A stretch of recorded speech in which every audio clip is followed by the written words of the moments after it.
Students, today we will start Rolle's theorem. Most important Rolle's theorem में है statement.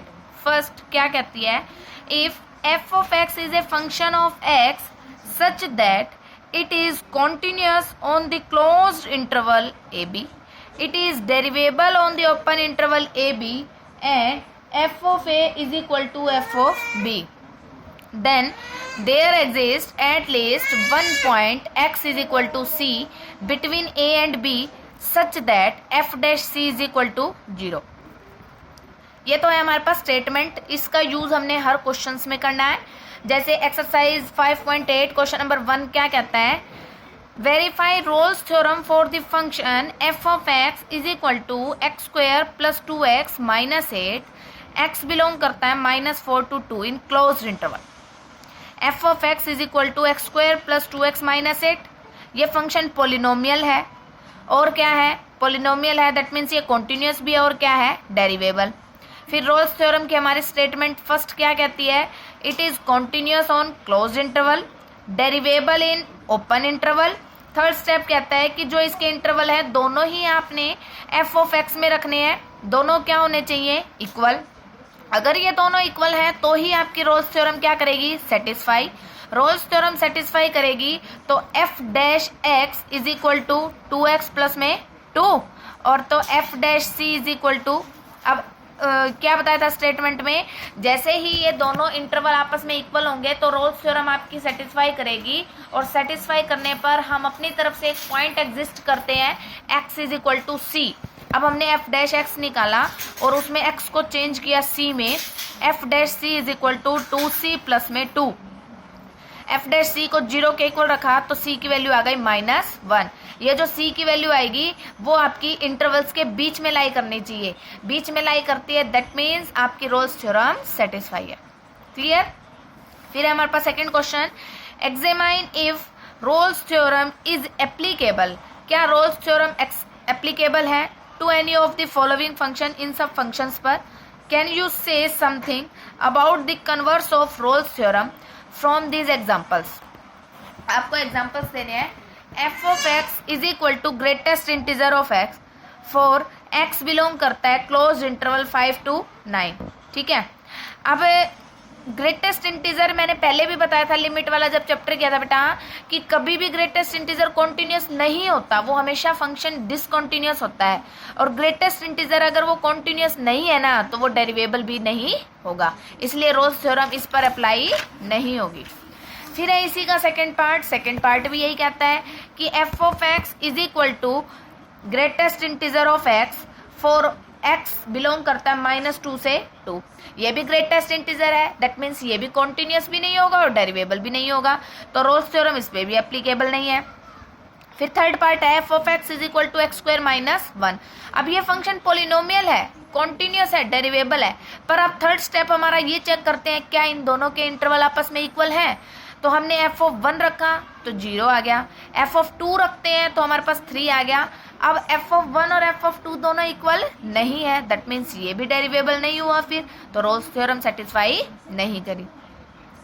फिर क्या है, सेटिस्फाई नहीं करी तो अब इसका कन्वर्स पार्ट बताना है। कन्वर्स पार्ट के लिए हमने क्या ले लिया, if f of c is equal to 0। F of c हमारा क्या है, 0, और सी किस में बिलोंग करता है, क्लोज्ड इंटरवल ए बी में, तो then condition of Rolle's theorem are not true, इसकी कंडीशन ट्रू नहीं होगी। फर्स्ट पार्ट में तो यही है, ग्रेटेस्ट इंटीजर है वो कभी भी कॉन्टिन्यूस नहीं होता, ना तो वो कॉन्टिन्यूस होगा ना ही वो क्या होगा, डेरिवेबल। सेम एज सेकेंड पार्ट में है। थर्ड पार्ट में क्या है, एफ क्या आ रहा था हमारा कि वो दोनों इंटरवल इक्वल नहीं थे।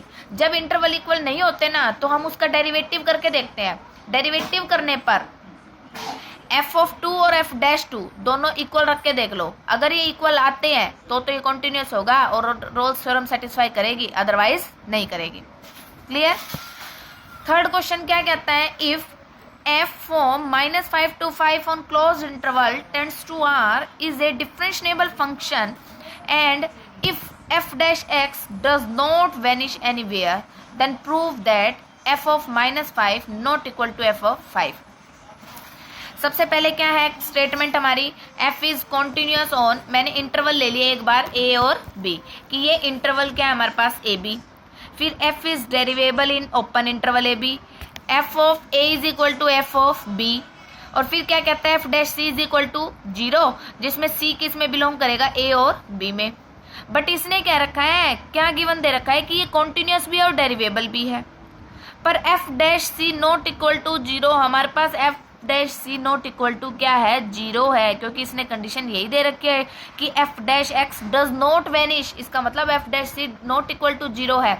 अगर ये नॉट इक्वल टू 0 है ना, इसका मतलब f ऑफ a और f ऑफ b दोनों इक्वल नहीं है। तो ये हमारे को प्रूव करना था। अब क्वेश्चन नंबर 4, 5, 6 है ना, वो सेम आपको फर्स्ट क्वेश्चन की तरह करना है। ठीक है, ये एक्सरसाइज हमारी कंप्लीट, चैप्टर भी हमारा यहाँ पर कंप्लीट हो गया बेटा।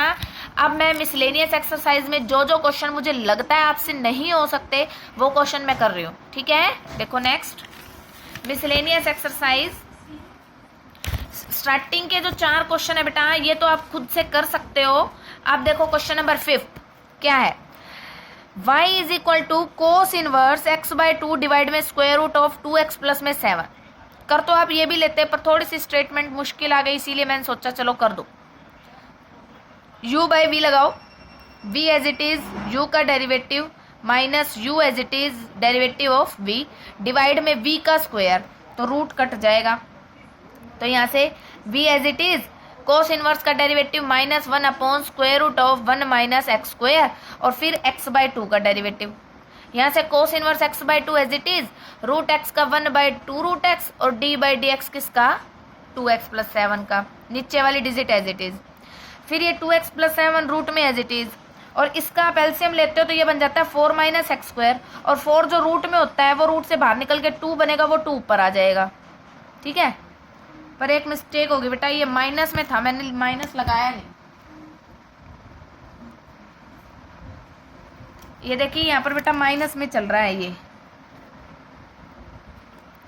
ठीक है, अब यहाँ पर क्या है, यहाँ क्या बचा, ये 2 से 2 कैंसिल, यहाँ से कोस इनवर्स x बाई 2 और 1 by 2 square root of 2x plus 7, 2 से ये 2 कैंसिल, तो ये बन गया cos inverse x by 2 square root of 4 minus x square, और डिवाइड में एज इट इज। ठीक है, अब ये जो दोनों एलसीएम है ना, ये दोनों सेम है, इसकी पावर 1 बाई 2 है और इसकी 1 है, ऐड होके क्या बन जाएगी 3 बाई 2। ये आपका आंसर। नेक्स्ट जो क्वेश्चन है, y is equal to cot inverse x square root of 1 plus sine x plus square root of 1 minus sine x divide square root of 1 plus sine x minus square root of 1 minus sine x. Important question है बेटा ये।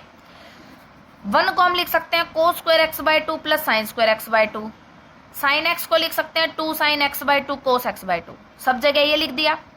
अब ये identity बन गई a square plus b square plus में 2ab, मतलब a plus b का whole square, a minus b का whole square, a plus b का whole square, a minus b का होल स्क्वायर, स्क्वायर से रूट कैंसिल सारों के, फिर ये साइन एक्स बाई 2 से साइन एक्स बाई 2 कैंसिल, यहाँ पर कोस एक्स बाई 2 से कोस एक्स बाई 2 कैंसिल, ये ट्वाइस हो गया, ये साइन वाला भी ट्वाइस, कट के ये बन गया कोट, एक कोट इनवर्स है एक कोट है, कट गया। y is equal to x by 2, अब x बाय 2 का आप डेरिवेटिव करते हो तो वो क्या आ जाता है हमारे पास 1 बाय 2। ये आपका आंसर है बेटा। ठीक है, अब 7 से लेके 10 तक क्वेश्चन जो आपके करने लायक वाले हैं। 11th क्वेश्चन देखो, y is equal to x की power x square minus 3 plus x minus 3 की पावर एक्स स्क्वायर। ठीक है, एक फंक्शन मैंने ले लिया u, एक फंक्शन मैंने ले लिया v। क्यों लिया, क्योंकि ये फंक्शन के ऊपर फंक्शन है दोनों में।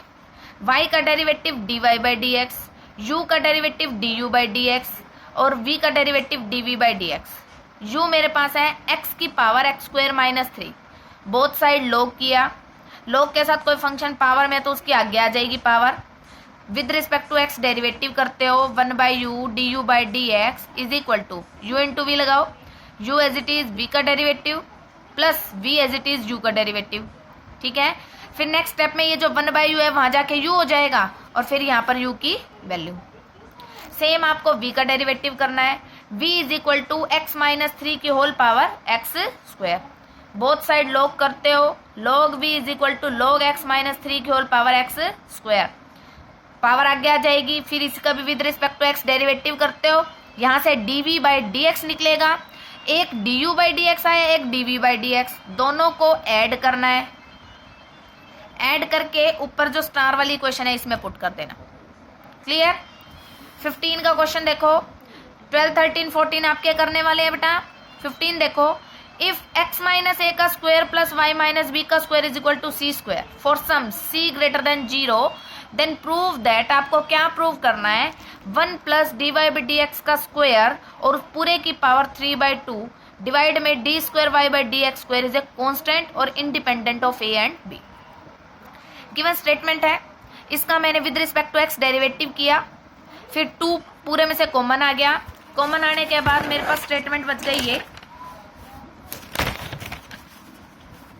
मेरे पास बेटा देखो स्टेटमेंट रह गई ये, x minus a plus y minus b d y by d x is equal to 0। फिर इसका दोबारा मैंने with respect to x derivative किया, 1 plus y minus b d square y by d x square, इसका मतलब u into we लगा दिया इस पे, u as it is, v का derivative plus v as it is और u का डेरिवेटिव। फिर यहाँ से मैंने y माइनस बी की वैल्यू निकाल ली। ये जो y माइनस बी की वैल्यू आई ना, ये मैंने किस में पुट की है, इक्वेशन नंबर 2 में, ऊपर वाली में मैंने पुट कर दी। और ये जो y माइनस बी की वैल्यू आई, रखने पर x माइनस ए की वैल्यू निकल गई। और ये जो x माइनस ए की और y माइनस बी की वैल्यू, ये जो मेरे पास गिवन स्टेटमेंट थी मैंने वहां पे रख दी। उससे मेरे पास क्या मिला देखो, 1 plus d y by d x का होल स्क्वायर और पूरे का स्क्वायर डिवाइड में d square y by d x square का square into d y by d x का square plus 1 plus d y by d x का square पूरे का स्क्वायर डिवाइड में d square y by d x square का square is equal to c square. फिर क्या बना बेटा देखो, अब दोनों का एलसीएम ले लेते हो, नीचे वाले दोनों की डिजिट सेम है वो वहां चली जाएगी। और ये क्या बन गया, 1 plus d y by d x का स्क्वायर और पूरे की पावर क्या बन जाएगी यहाँ से 3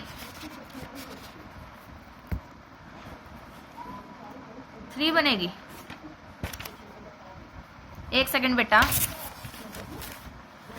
मिस्टेक हो गई।